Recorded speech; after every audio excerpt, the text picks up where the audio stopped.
Bharti went 25 to 650 and less than 3 years. 10 साल के बाद आप 25,000 करोड़ का माल बेचना, कुछ नहीं होगा. Sensex is 75 now, so that you are talking 25%. 2 साल में हो जाना चाहिए. 2 साल में 1 लाख हो जाना चाहिए. हो जाना, it must definitely hit.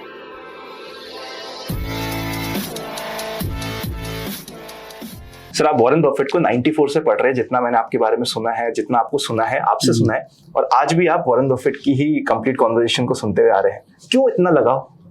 गुरुजी है ना हमारे. ये क्या होता है कि जब भी कोई नया चीज़ सीखना है तो गुरु तो चाहिए ना. चाहे आप स्कूल में जाएं तो आपको पाठशाला में आपको अंकगणित सिखाने के लिए या लैंग्वेज सिखाने के लिए कोई ना कोई तो चाहिए ना. सो इन्वेस्टिंग कौन सिखाएगा हमको? हम तो we are not born with that capability. और हमारे तो घर में कोई ऐसा स्टॉक मार्केट का माहौल नहीं था. सो सीखो कैसे आप? ठीक है, चार्टर्ड अकाउंटेंट है, थोड़ा बहुत बैलेंस शीट पढ़ना समझ में आ गया था, बाजार की हर चीज़ है, what is the difference between price value, ये सब समझ में आता था. But still giving a structured ज्ञान अभी भी किधर एक स्ट्रक्चर नहीं मिलता है कि ये 10 चैप्टर पढ़ लो तो आप you give exam and you become bachelor of investing and then master of investing. ऐसा कुछ है नहीं कहीं दुनिया में, and it is the biggest game in town. So कहीं न कहीं चालू करना पड़ता है आपको. तो पहले हमने खुद से अपने बहुत ट्राई किए, हमने बहुत बैलेंस शीट पढ़ी, बहुत सुधरे, उससे भी सीखे, ऐसी बात नहीं है. लेकिन जब इनका पढ़े तो तब समझ में आया कि भाई बहुत स्ट्रक्चर्ड वे में इन्वेस्टिंग हो सकता है. Investing is a very organised kind of faculty, and you have to have somebody, and there are a lot of styles, you know. So Buffett का style, it is love at first sight, either you like it or you don't like it, you know. So क्या पसंद आया आपको Warren Buffett की style में? Starting से बताइएगा, क्या क्या चेंजेस हुए वो भी बताइएगा.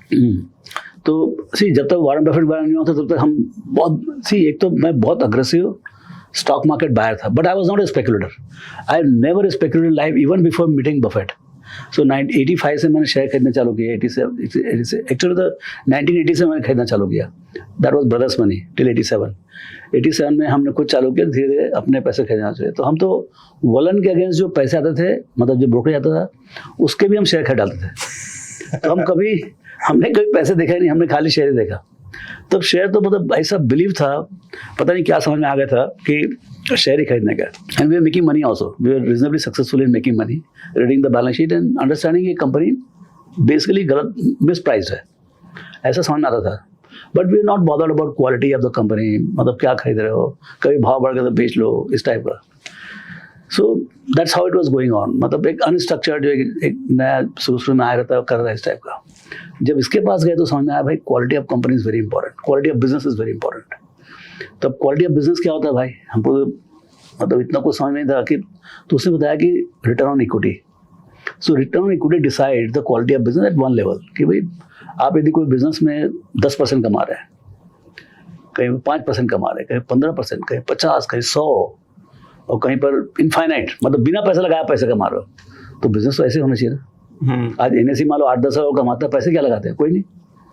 सारी दुनिया जाके वहाँ सौदा कर रही है और ट्रांजेक्शन चार्ज भरते जा रही है. So that is the ultimate good business, great business. You know, ROE might be 35, 40, 50% because of the balance sheet में इतने कैश पड़ा हुआ है. But if you leave the cash, they're not using the cash. सबका सब deposit में पड़ा हुआ है. So actually for business, they don't need any money. That is the purest form of making money. Okay, then you have the businesses like say you go to bank और power company. अब power company क्या है, 1000 megawatt का power plant, तो 5000 करोड़ तो पहले जेब से लगाने पड़ते हैं. फिर कोल लेके आओ, फिर ये लेके आओ, वो लेके आओ, रेलवे साइडिंग बनाओ, एश हैंडलिंग बनाओ, एनवायरमेंट करो, ऐसा 5000 करोड़ में 1000 मेगावाट पावर प्लांट बनता है. अब पावर बनाना चालू किया, पावर बनाया, सब कोल लेके आए, आदमी लेके आए, सब करके बनाए. उसके बाद बोलते हैं कि आप 10% से ऊपर नहीं कमा सकते या 12% से ऊपर नहीं कमा सकते. गवर्नमेंट खुद ही टाइट कर देती है. अच्छा, उसके बाद फिर साल भर में कभी गर्मी में बहुत सा डिमांड है, फिर बरसात आएगा तो मालूम पड़ा भाई हमको पावर की जरूरत नहीं है, तो वो प्लांट लोड फैक्टर 95 से 70 आता है.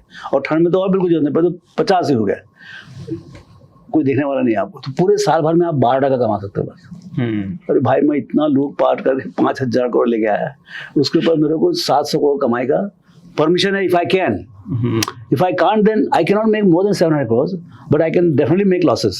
So there is no limit on losses, but there is a cap on the profit, जो इंडियन फार्मर्स का हालत है. you know, तो वो जब लॉस करता है बेचारा किसान तो कोई आता नहीं उसको देखने के लिए, लेकिन जब प्रॉफिट का टाइम आता है, शॉर्टेज आता है, तो गवर्नमेंट बोलती है कि एक्सपोर्ट बैन, ये बैन, वो बैन, तो मेरा 40 का चीज 40 में बिकेगा, ऐसा 40 का चीज 30 में बिकेगा। सो वो सिचुएशन जो है ना, that is a bad business.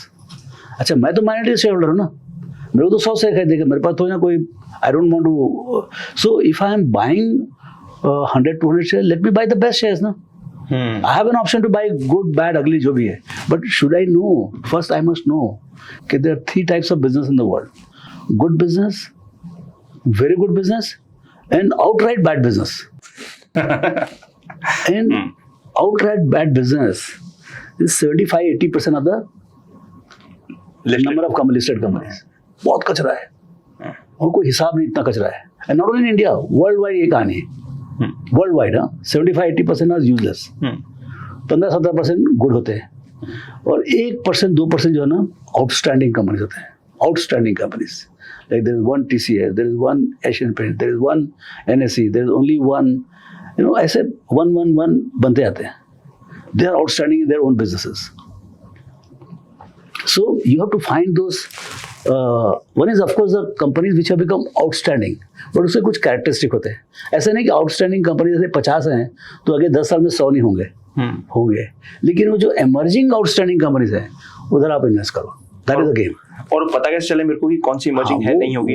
वही तो सब, ये आपको ये सब पूरा पढ़ाई करना पड़ता है, इतना तजुर्बा करना पड़ता है, गलती करनी पड़ती है, एंड मतलब वो धीरे धीरे समझ में आता है। तो इसमें क्या होता है, आउटस्टैंडिंग कंपनीज कैसे बनती है? Outstanding business run by outstanding management with outstanding outlook. Triangle है। मैं बहुत अच्छा बिजनेस हूँ आज, जैसे मेरे नेस्ले हूँ मैं, मतलब नेस्ले टाइप का बिजनेस करता हूँ मैं, मतलब मिल्क प्रोसेसिंग, सेरेलैक, वो मोनोपोलिस्टिक बिजनेस है, okay. And I am a small guy. Nestle तो बड़ा आदमी है, लेकिन मैं छोटा आदमी हूँ। मैं भी चालू कर सकता नेस्ले का, मैं छोटा आदमी हूँ, and I am very good also, but demand growth ही नहीं। जैसे 1 लाख टन बिकता है, 10 साल के बाद भी से 2 लाख टन बिकेगा, या 20 साल के बाद 2 लाख टन बिकेगा। मैं क्या करूँ यार उसमें? I can't become outstanding company. So I need all the 3 things: terrific business which is independent of management. The same business can be done by bad guys and good guys, competent guys, incompetent guys. So terrific business and very competent management, and outlook, massive opportunity. जब ये तीनों साथ में आता है ना, तो बाजार भी वैल्यूएशन नहीं कर पाता है। And then of course if you can get it reasonable price, not very cheap, reasonable price. थोड़ा महंगा भी खरीदो तो चलेगा, बट ये तीनों एक साथ आना चाहिए। थोड़ा महंगा भी तो चलेगा। हाँ, ये ब्रह्मा विष्णु महेश ऑफ इन्वेस्टिंग है। तो मेरे को महंगा प्राइस हो तब भी चलेगा। वो महंगा कैसे? महंगा नहीं, महंगा मतलब यार भाई देखो, 10 का चीज आप 11-12 तक तो भी चलेगा, क्योंकि सी दूसरा चीज आप ये समझिए, बफेट साहब से हमने एक्चुअली थोड़ा पहले सीख गया था, लेकिन उनसे ज्यादा एकदम रीइंफोर्स हो गया, that is compounding. See why I am saying थोड़ा महंगा चलेगा। आप 10 साल के लिए खरीद रहे हो, तो मान लो आपने समझे 25% एक्स्ट्रा प्राइस कर दिया, 10 के बदले में आपने 12.5 में खरीदा। Fair price is 10, you are buying at 12.5। Now in 10 years time at 25% you go 10x। अब 10 गुना हो जाएगा, तो 10 गुना हो जाएगा, 10 का 100 होना है, तो 100 divide by 10 will give you 25% compounded. 100 divide by 12.5 will give you 1 or 2% lower. ठीक है ना, मेरे चलता है उतना क्या तकलीफ, but I don't want to compromise on what I am buying. Sir हम आगे जाए, कैसे सेलेक्ट करते हैं उस पर जाए, उससे पहले कंपाउंडिंग की बात करते हैं। बस कंपाउंडिंग की आपने बात करी, आजकल हमारा हुआ ये हो रखा है, कंपाउंडिंग दिखने में बहुत अच्छी लगती है, पर लोग कहते हैं यार इसमें फॉलो कैसे करूं मैं? अब 30 साल बाद की बात कर रहे हो आप, 30 साल तो बहुत हो गया, मैं कैसे दूं? तो कैसे दूं? Compounding works only in the long run, क्योंकि जब तक आपका बेस इफेक्ट नहीं बदलेगा तो every double has to be very large. आप समझे मैं क्या बोल रहा हूँ? जब आप एक्सप्लेन कीजिए, नंबर्स में एक्सप्लेन बताइए। ये सबसे डिफिकल्ट समझते हैं, बट विल ट्राई। जब आप 1 से चालू करते हैं तो एक तो रूल ऑफ 72 मालूम है कैसे होता है ना, मालूम है ना? तो 3 साल में आपका यदि मान लो डबल होगा मतलब 25% हो गया आपका, मोटा मोटी 26 होगा, but I am taking around some 25। तो 3 साल में 2 गुना हो गया, 6 साल में 4 गुना हो गया, 9 साल में 8 गुना, 10 साल में 10 गुना हो गया। हाँ, तो आप जब आप this is 2 raised to power 3, है ना, तीन बार डबल किया आपने, 2⁻³ हो गया। 2⁻⁴ इज 8 to 16। इनिशियल कैपिटल का 8 गुना हो गया, 16 गुना हो गया। कितने साल में? 12 साल में। 12 से 15 करेंगे आप तो 16 दूनी 32, आपको 16 गुना 3 साल में मिलेगा। The reward is going so big. And 2:6 is 15 to 18।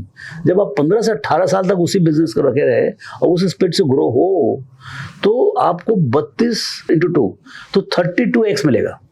तो उसी का वो तो 32x 20 साल में 100 गुना हो गया रफली। 20 साल में 100 गुना हो गया। लेकिन लास्ट 3 years में 18, 19, 20 में इट विल बी 51 to 100। मतलब 50x you'll make in last 3 years। ये बड़ा डिफिकल्ट है समझाना, ये समझ नहीं आया। तो वो नहीं समझ में आया? मेरे को समझ आ गया बट वो चमका नहीं।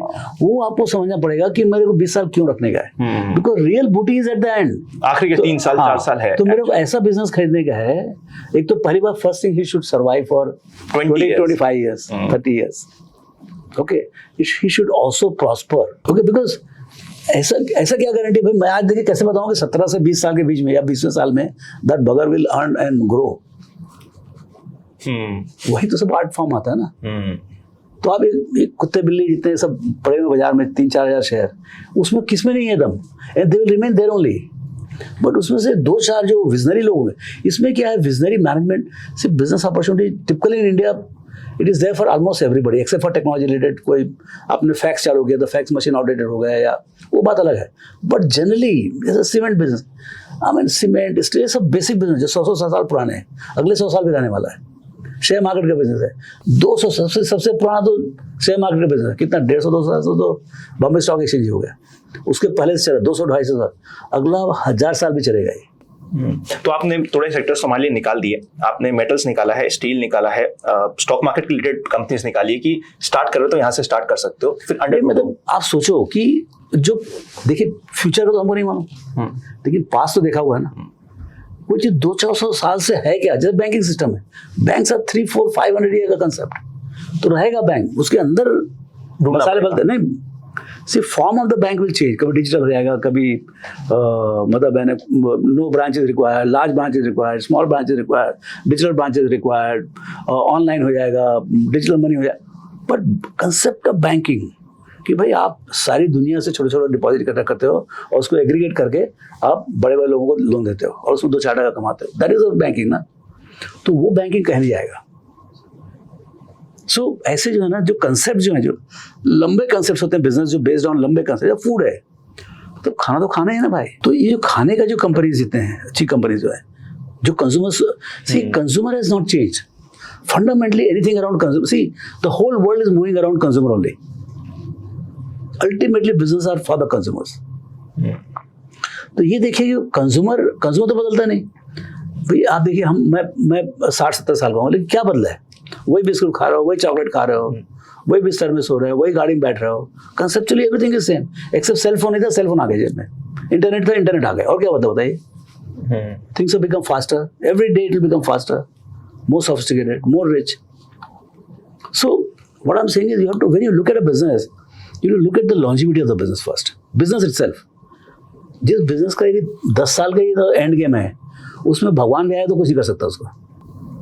जैसे कि कोई एग्जांपल बिजनेस के, जैसे कोई बिजनेस है बहुत शॉर्ट टर्म टाइप का है, व्हाट आई वुड से, जैसे कई कंसेप्ट्स आते हैं, मतलब इवन कंज्यूमर कई कंसेप्ट जो स्टार्टअप होते हैं, बहुत सारे स्टार्टअप होते हैं, उनके कुछ सिर पर है, मतलब हम ये रिपेयर करते हैं, बोलते समझे ना, फोन का रिपेयर करते हैं, वो बिजनेस चालू किया।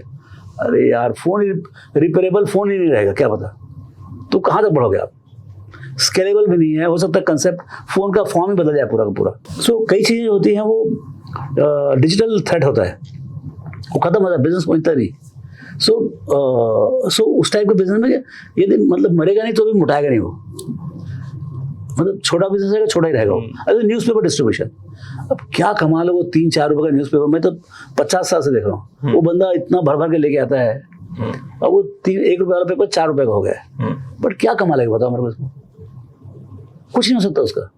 बट मेहनत बहुत करता है बेचारा, सब घर में जाकर सवेरे टाइम पे 6:30 बजे नहीं आता, आप चिल्लाओगे उसके ऊपर, but he is not made money, he is in bad business. तो जो हमारी वेल्थ क्रिएशन की जर्नी है जिसमें हम स्टॉक्स पिक करना चाह रहे हैं, लॉन्गिट्यूडिटी पे ध्यान दे रहे हैं, कौन कौन सी चीजें जिसकी वजह से हम ये नहीं कर पाएंगे, क्या मिस्टेक्स है जो हम कर जाएंगे? मिस्टेक्स तो यही ना सब। सी वो जो ब्रह्मा विष्णु महेश बोला ना, उसमें कहीं भी तीनों में 3 के 3 गलत हो सकते हैं, 2 गलत हो सकते हैं, एक भी गलत हो तो गया, 0 मल्टीप्लाइड बाई 2 सब 0 है। बैड बिजनेस ले लो, टेरिफिक मैनेजमेंट, टेरिफिक आउटलुक, खलास 0। बिजनेस इज बैड, उसमें पैसा है ही नहीं, उसमें पैसा है ही नहीं। या आपने बहुत अच्छा बिजनेस किया, बिजनेस में नहीं गधा है तो बर्बाद हो गए। अच्छा बहुत अच्छा बिजनेस है, बहुत अच्छा मैनेजमेंट है, लेकिन आउटलुक ही नहीं फ्यूचर, तो भी यूजलेस है। मैं इसको थोड़ा अलग तरीके से प्रेजेंट करता हूँ। सपोज करते हैं मैं आज एक नया इन्वेस्टर हूँ, इन्वेस्ट करना चाहता हूँ, मेरे पास 1 लाख रुपया है, क्या करूँ मैं इन्वेस्ट, कैसे स्टार्ट करूँ? सीखना पड़ेगा दोस्त, बहुत लंबा रास्ता है। एंड देखिए अभी क्या है, सीखने के बहुत सारे तरीके आ गए। एक तो इंटरनेट आ गया सबके हाथ में, और चैट जीपीटी आ गया। अब जो क्वेश्चन पूछना किसी पूछने की जरूरत नहीं, आपके पास जाने की जरूरत नहीं, मेरे पास जाने की जरूरत नहीं, सबका जवाब चैट जीपीटी देगा क्योंकि he is suppose to have read and listen to you as well as heard from everybody, read all the books, so he gets very curated answer. हमारे टाइम में तो कोई था नहीं, हमारे पास तो इंटरनेट भी नहीं था, तो अभी तो कितना सारा स्किल हो, बताइए आप। सी आप में जिज्ञासा है कि नहीं, रखिए आप में उत्सुकता कितनी है, आप में वो क्या बोलते हैं एक्साइटमेंट कितना है, नई चीजों को सीखने हाँ कितना है, जिज्ञासा कितनी है, वो बहुत जरूरी है।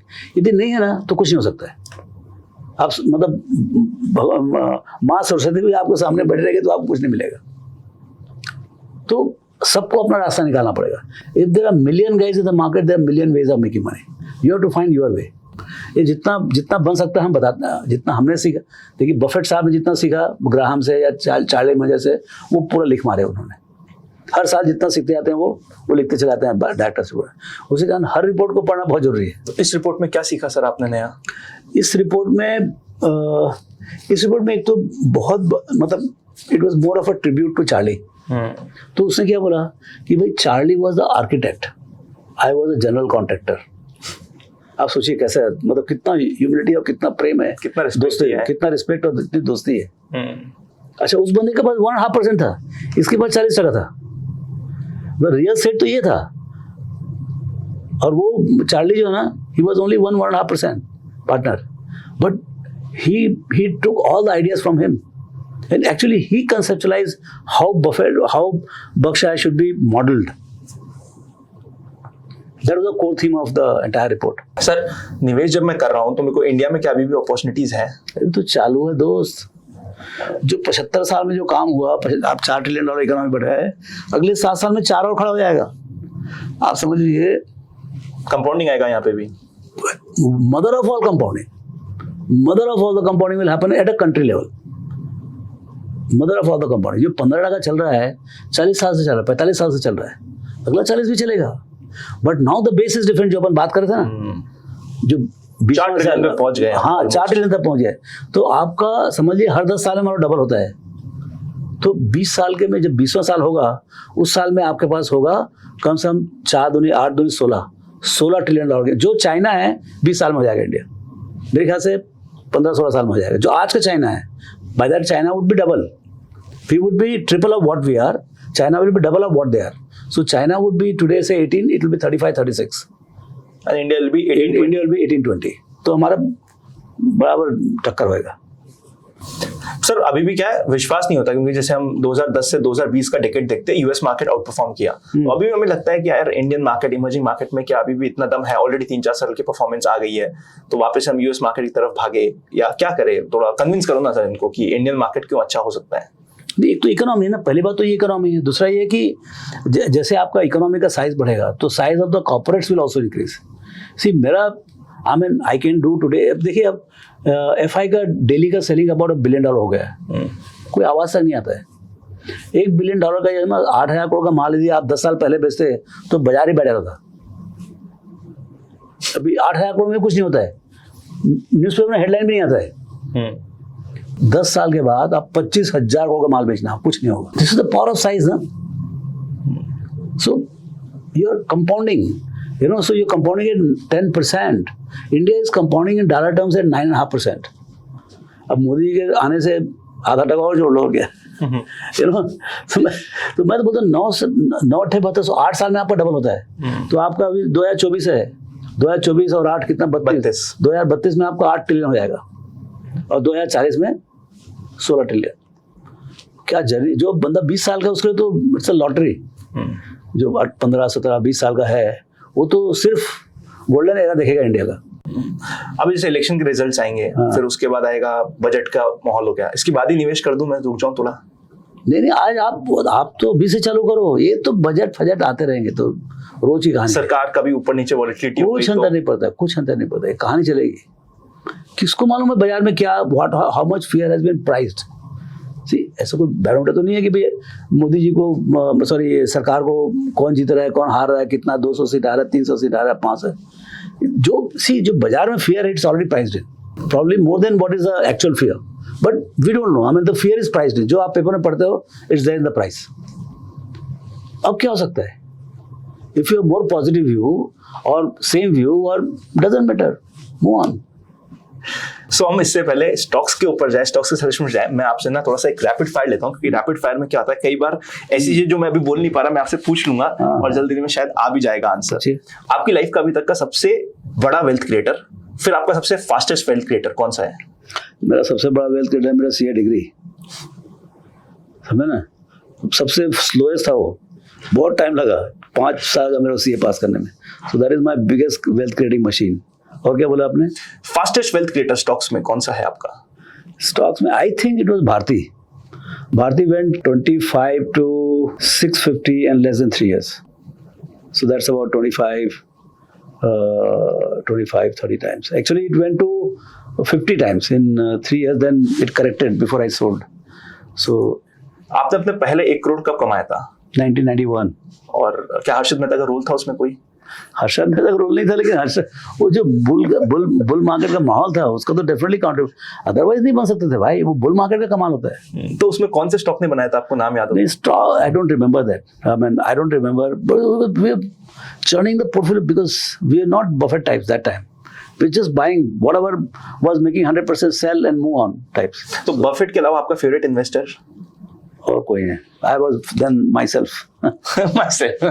स्टॉक्स और mutual fund? Mutual funds. I mean, for most of the guys, mutual fund. For me, stocks. But I'm actually, my 95% of my net worth is in mutual funds. आज भी? आज भी. मनी और fame? Money plus fame. Money plus fame, क्या तरीका हो सकता है अगर मैं यंग हूँ, 21 साल का हूँ? हाँ तो भाई आप पैसे कमाओ, सही तरीके से पैसे कमाओ, fame will automatically come with money. Real estate और gold? Real estate. Real estate और stocks? Stocks all the way. PSUs or new age companies? I mean, new age company of course will score, but there can be new age PSU also. How does it matter? Amazing.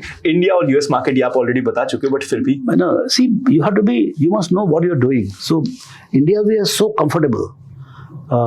And in any case capital control मैं क्या करूँगा बाहर जाके, मतलब 2-4-5 million dollar बाहर लेके गए भी, तो how does it matter? So for me it's all the way India. Sensex 1 lakh कब तक हो सकता है? Not very far. निफ्टी? नहीं देखिए, दोनों 1:3 है। So let's talk about Sensex. Sensex is 75 now, so that you are talking 25%. 2 साल में हो जाना चाहिए। 2 साल में 1 लाख हो जाना चाहिए। हो जाना, it must definitely hit. मुझे मार्केट का करेक्शन का वेट करना चाहिए या अभी स्टार्ट करना चाहिए? नहीं, एवरेज में चालू करो ना आप, SIP करो, उसमें क्या तकलीफ है? तो आपको करेक्शन में मिल जाएगा, टॉप में मिल जाएगा, बॉटम में मिल जाएगा। Amazing amazing. चलिए सर, तो इसके बाद नेक्स्ट आता है, फाइनली हम लोग डिस्कस करते हैं स्टॉक्स के सिलेक्शन का प्रोसेस आम आदमी के लिए। हम लोग मैनेजमेंट की बात कर लिए, ये सारी चीजें हमने समझ ली। हमें कोई पॉइंटर्स चाहिए सर कि आप बोल दो कि ROE देख लो, ऐसे कुछ पॉइंटर्स दो कि भाई मैं एज अ आम निवेशक दे सकूं। मैनेजमेंट को जज करना कई बार मेरे लिए डिफिकल्ट हो जाता है। वो तो भाई आर्ट है, मतलब मैं बता सकता हूँ कि तो तीनों चीज, ब्रह्मा विष्णु महेश तीनों बात करें, वो तीनों की बात कर लो आप अलग अलग। अब देखिए क्या होता है, तीनों ऐसा तीनों के लिए पॉइंटर्स है, तो हाँ तीनों के लिए पॉइंटर्स मैं बता रहा हूँ आपको। सो जैसे let's start with quality of business. Quality of business, तो क्वालिटी ऑफ बिजनेस में क्या है कि आप ये देखो कि भाई how predictable is a business. एक तो पहली बात, what is the average ROE, मतलब रिटर्न ऑन इक्विटी समझ में आ रहा है? हाँ बिल्कुल है ना, return on equity. So return on equity is whether it is leveraged unleveraged. So leverage ROE is different from unleveraged ROE. So you have to focus also on ROC. To make it simpler, I was saying ROE, but ROE can be very leveraged. 3:1 debt equity ratio. Actual ROC 10% है, लेकिन आपका ROE 20% तो हमें कितना है. होना चाहिए minimum हमारी कंपनी का? बट ROC तो 22-25% होना चाहिए ना, तब जाकर उसको बोलते हैं भाई अच्छा बिजनेस है. एंड कंसिस्टेंट होना चाहिए. ऐसा नहीं 12 महीना आया उसके पहले सब डूबत खाता है, ऐसा नहीं. आप उसी कारण से जब आप स्क्रीनर जाए देखो ना 10-15 साल का आपको रिटर्न मिलता है, तो यू गेट टू फील कि ये खाली डब्बा है कि इसमें पैसे आ रहे हैं. मतलब कमाओ लड़का है कि गमाओ लड़का है, वो दिखेगा आपको. हम एक्सपेक्ट तो करते हैं 15% रिटर्न मिलेगा और हमारी कंपनी. नहीं, आप तो स्क्रीनर लगाओ ना, आपको तो मिलेगा 15%. Look at only companies which is making 30, 20, 15, 17%. उसके नीचे का देखने का ही नहीं. उसके नीचे देखिए कंपनी सब जगह मिलेगा. मतलब कोई 14% या 14.5% होगा आपके स्क्रीन शीट में नहीं आया, इसका मतलब नहीं है कि वो कंपनी खराब है. You know, but why you waste time there. हमारा छोटा सा पैसा है, छोटा सा लगाना है. हाँ, तो आप अच्छी कंपनी में जाओ, तो 20-25% जो कमाती है उस कंपनी में जाओ. अच्छा, बाजार में सब तरफ की कंपनी मिलती है. 25% कमाने वाली कंपनी भी आपको बहुत सस्ता मिल सकता है, लेकिन आप उसका मेहनत करो, खोदो. यू नो, सो 25% जो कंसिस्टेंटली कमाई हो पीछे, ऐसा मतलब हर साल 25 नहीं होता है. 22, 21, 19, 25, 27, 30, 35 ऐसा सब आएगा लाइन से. तो एवरेज में आपको 20% के ऊपर का होना चाहिए. तो भाई ये कंपनी में देखिए risk free rate of return is about से 7-8%, 8% नाउ, है ना. तो इंडिया जैसे कंट्री में या अमेरिका में कोई आदमी 15% कमाता है ना, मतलब भाई देखो यहाँ जादू चल रहा है. ये ऐसा कुछ मतलब एक ऐसा बेसिक फेथ होना चाहिए कि कोई आदमी 15-20% हर साल कमा रहा है, 5 साल से कमा रहा है, और साइज में कमा रहा है. मतलब 100-200 का प्रॉफिट है, 300 का प्रॉफिट है, 20% ROE है. मतलब भाई इसमें दम है. ये क्या कर रहा है मेरे को नहीं मालूम, लेकिन जो भी कर रहा है it is better than what market can do और कंपटीशन कैन डू. ठीक है, समझ आ गया. मोनोपोली तो नहीं है, तो लेकिन फिर 20% कमा रहा है, तो कुछ अच्छा कर रहा है. तो कुछ अच्छा कर रहा है. जैसे मान लो वो अंडरवियर बेच रहा है, बट 40% ROE है. भाई अंडरवियर बना रहे तो बहुत लोग हैं, अकेले यही बंदा 40% कर रहा है. क्या दम है इसमें? Is the brand powerful? Is the process of manufacturing powerful? Is the distribution powerful? Or everything is powerful? तो कुछ ना कुछ यूनिक होगा उसमें. तो आप समझने की कोशिश करो कि उसका source of what is called competitive advantage वो क्या है, वो जादू कहाँ से आ रहा है, एंड ये जादू कितना टिकाऊ है. ये बड़ी बात है. ये बड़ी बात है, समझे ना. ऐसा तो नहीं कि ऐसे कंपटीशन में मतलब जैसे कोई मिठाई बना रहा है, मिठाई बहुत फेमस है, हल्दीराम भुजिया वाला भारी फेमस है, उसके भुजिया खाओ दनादन. 100 साल पहले से लोग भुजिया खा रहे हैं, अगले 100 साल तक भुजिया खाएंगे, है ना.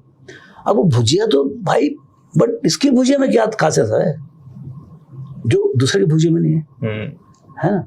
तो आप ये देखो उसका एडवांटेज कहाँ से आ रहा है. भुजिया तो सबके अच्छे है, बिगर में जाओ तो सबको भुजिया अच्छा ही मिलेगा आपको, लेकिन इसने क्या उसको पैकेज कर दिया, इसको हाइजीनिक ढंग से बनाता है, उसका ब्रांड इक्विटी खड़ा हो गया, डिस्ट्रीब्यूशन खड़ा हो गया. तो इतना वेल डिस्ट्रीब्यूटेड, इतना नामी गामी आदमी मतलब मिलेगा नहीं आपको. तो आपको वो समझना पड़ेगा what is the source of his advantage. Magic कहाँ से, and what can not be replicated. What see you can make better bhujia than him, but can you make in that scale, can you pack it like that, can you distribute like that, and can you put that name on top of it. आप अपना डब्बा बना दोगे अनुपम भुजिया, कोई छुएगा नहीं उसको. जैसे हल्दीराम बोलोगे तो 3 गुना भाव में उसको उठा ले आएगा कोई. That is the difference. तो पहले तो हमें सबसे पहले देखना है उसका जादू क्या है, मतलब ROE ROC देखना है. Source of ROE, source of excess return क्या है वो समझ लो आप. जिस दिन वो समझ में आ गया आपको बिजनेस समझ में आएगा. बफेट का एक खास बात क्या है, बफेट सबसे बड़ी नसीहत क्या है मालूम, सबसे बड़ी नसीहत ये है कि भैया आप वो जब तक आपको कुछ समझ में नहीं आए आप ना करो. तो आपको समझना जरूरी है. ये जितने हम लोग सब बाजार में है ना, किसी को समझ में नहीं आता है. सबको पैसे कमाने हैं, और पैसे कहाँ कमाने हैं जहाँ समझ में नहीं आता है. एक्चुअली में जो जहाँ समझ में आता है वहाँ काम करना ही नहीं है उसको. जो फार्मेसी वाला बंदा है उसको बोलता है रामदेव तुम लोग बहुत पैसे कमा रहे हो. अरे भाई तुम लोग फार्मेसी वाले बहुत कमा रहे हो. And he can figure out which damn company is going to make money. मैं तो एक फार्मेसी का नाम का प्रोनाउंसिएशन नहीं कर सकता हूँ, इतना टेक्निकल है वो. But no, he wants to make money in solar farm, not in pharmacy. वो प्रॉब्लम है. So I think we have to stick within our circle of competence, what we understand. क्योंकि जैसे मेरे समझ में आता है कि ये बंदा अच्छा काम कर रहा है, क्या सोर्स है इसका, मैं एक्सपर्ट हूँ understanding. You are starting to get an advantage because of your background and understanding the company. So ये समझ में आया? बिल्कुल समझ आ गया है ना? ये सिंपल हो गया। हाँ, ये सिंपल हो गया आपका। ब्रह्मा ये हो गया। अब अभी विष्णु के पास जाओ, वो बड़ा ट्रिकी काम है। तो क्या है, आप जब हम कंपनी से मिलते हैं ना, तो हमारे पास डेटा पूरा होता है 15 साल का। मैं देख के जाता हूँ पूरा। सो मेरे को पूरा, मैं देख लेता हूँ, मेरे को पूरा डेटा आता है वो। Once I have seen the balance sheet and P&L and ratios, it remains in my mind and I can do cross check. Numbers आपके बहुत strong है। हाँ, वो मेरा आदत पड़ चुका है। So I can cross check. So जैसे strength of the business कैसे मालूम पड़ता है? One of the ratios we use is terms of trade. जैसे आपका ROE 25% है, लेकिन डेटर्स कितने दिन है? 125 दिन का। अरे भाई, तू इतना होशियार है, इतना तीरंदाज है, तो you should be able to get the money in 10 days ना? You will find very few companies which are very profitable, but they collect the money in less than 30 days. Very few you'll find less than 30 days. So that is called terms of trade. But not only I can earn from you, but I can hard cash भी ला सकता हूँ। No, मतलब I can have a what you call dominance on you. मतलब मैं collect कर सकता हूँ। See, profit कमाना एक बात है, profit को collect करना भी दूसरा बात है। And how fast? So that tells me terms of trade. मैं बोलता हूँ नहीं, एडवांस में पैसा दूंगा, तो एडवांस में तुमको पाइप दूंगा। एक पाइप कंपनी है, I think Finolex pipe, they give you only after cash, cheque is in cash. अब सोचो क्या स्ट्रेंथ होगा उसका। अब जाके समझने की कोशिश करो, भैया भाई साहब बनाते क्या है? पाइप बनाते हैं, सोना बनाते हैं, पता नहीं क्या बनाते हैं। दूसरे पाइप वाले 120 दिन का डेटा देके भी नहीं बिकता उनका। तो फर्क है ना। You can see the strength of the business. So ऐसे जो तजुर्बा आते जाएगा वो समझ में आता जाएगा। नंबर से काफी कुछ दिख जाता है। एंड जैसे आप पेमेंट कितने दिन में करते हैं अपने सप्लायर को? ठीक है, आपने कलेक्ट तो कर दिया 25 दिन में, 50 दिन में, जो भी, बट आप कितने दिन में पैसे वापस करते हो? मैंने सप्लाई कर दिया आपको, जो भी रॉ मटेरियल सप्लाई किया, एम्प्लॉय तो 30 दिन में ले आता है, बट बाकी लोगों को क्या होता है? Are you paying 300 days, 200 days? मतलब आपका स्ट्रेस है पूरा कैश फ्लो, वो हमको वहीं से मालूम पड़ता है। So you have to pay in time, because if you don't pay in time, you will get your raw materials 5-10% more expensive and lower quality and lower preference. पर आप 5 दिन में पेमेंट करो, हर आदमी आपके लिए काम करेगा। छोटा आदमी तो भी आपके लिए, बड़ा आदमी काम करेगा। Make sense. सो वो टर्म्स ऑफ ट्रेड आपको देखना पड़ेगा। सो ऐसे कई नुस्खे हैं, रेशियो सब मालूम पड़ जाता है। So that is Brahma. Mahesh, अब विष्णु के पास आते हैं, दैट इज मैनेजमेंट। तो मैनेजमेंट में 3 चीज होती है जो बफेट साहब से सीखे फिर से।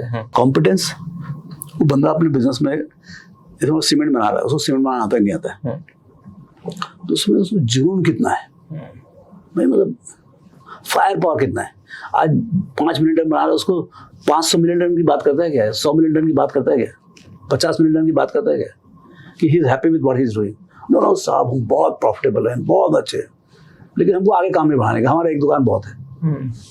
ठीक है भाई, तेरी मर्जी है ना, बट मेरे को नहीं जमता हो। सो कितना जुनून आगे 5 का 50 करने का, वो मतलब जो ग्रोथ माइंडसेट है वो कितना है। थर्ड, इंटीग्रिटी कैसी है। Actually I would start with integrity, कि ईमानदार है कि नहीं करके। तो पहले तो नॉन निगोशिएबल ईमानदारी होनी चाहिए। तो देखो, कॉम्पिटेंस इज डिफरेंट फ्रॉम ईमानदारी। लोग जो है उसमें बहुत कंफ्यूजन होता है।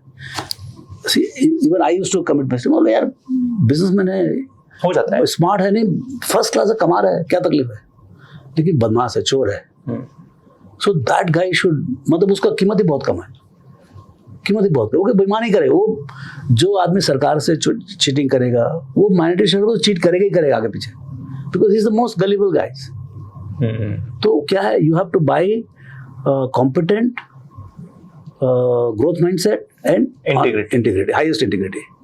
ये 3 चीज जब साथ में आता है ना, फिर वो उसके अंदर ब्रह्मा विष्णु महेश होगा। विष्णु के अंदर भी ट्रायंगल बन गया है, तो आपका 2 चीज होगा सेट। अच्छा, ये सब बोलने का इतना लग रहा है, लेकिन देखने का मतलब आप चेक करोगे ना, तो ये आपका चेकलिस्ट में रहेगा, तो खट खट खट खट खट मतलब आधा टाइम सब कुछ आएगा। Then third is Mahesh, that is opportunity size. Outlook क्या है? आउटलुक क्या है?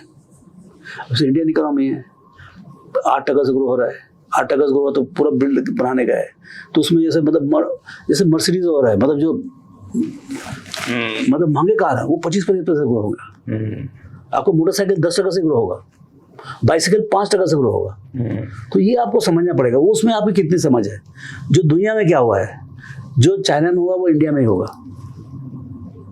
एकदम जो कंज्यूमर अमेरिका में है, चाइना में है, वियतनाम में है, इंडोनेशिया में, कोई फर्क नहीं, कंज्यूमर्स आर सेम.